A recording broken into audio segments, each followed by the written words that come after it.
getting towards the final version of our drivetrain chassis for a trail sweeper robot. We've got obviously a large set of tracks on it that should help it negotiate rough terrain, and these are sourced from what's basically like a toy robot kit. We've sort of chopped that up and modified it pretty extensively and actually combined two of them. So this side is an entire robot and this side is an entire robot, which means we also have like 2 motors and 2 road wheels per side.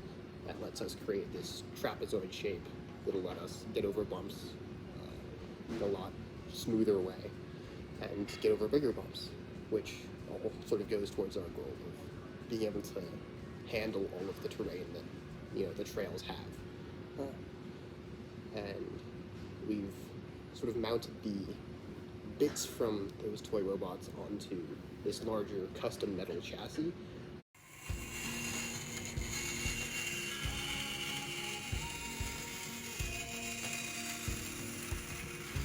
Like a front section and a back section connected by this large aluminum bar. All of it's between 1/8 inch and 1/4 inch aluminum plates that we've variously bolted together with some steel screws.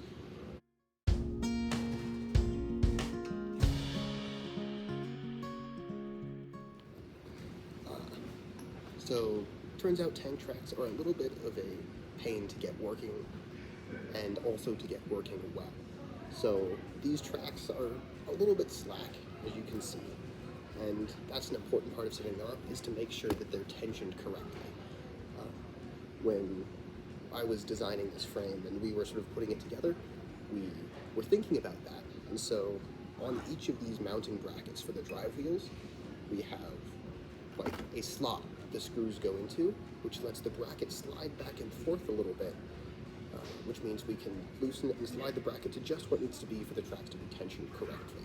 At this stage in the prototype, it rides a little bit rough because we haven't put in the time to really make those fine adjustments yet. But once we do, it should run very smoothly. Okay, so this is the code we're going to be implementing into our system. It will be connected to the Arduino, and this way we'll be able to control the direction of our motors.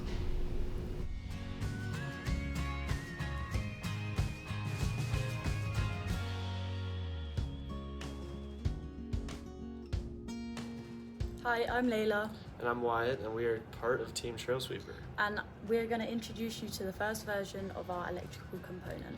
So like Dylan was showing you guys, we've got our frame here that consists of these 2 brackets, and we've got 4 motors. We got 1, 2, 3, 4 connected to these 2 9-volt batteries. So far we only have 2 of our motors hooked up just to get our system functioning. Right now they both rotate clockwise so that our robot goes forwards. For motors, we have to put the wire directly into the motor that connects our 9-volt battery.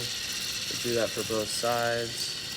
And then we send it off.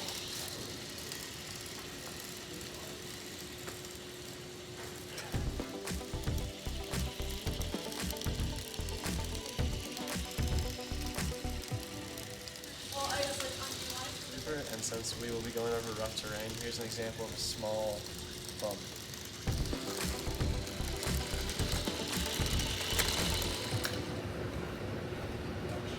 Alright, as of now, we are very happy with the design of our robot. We believe that it is a very good size for the task at hand, and in the future we plan on adding a few more components.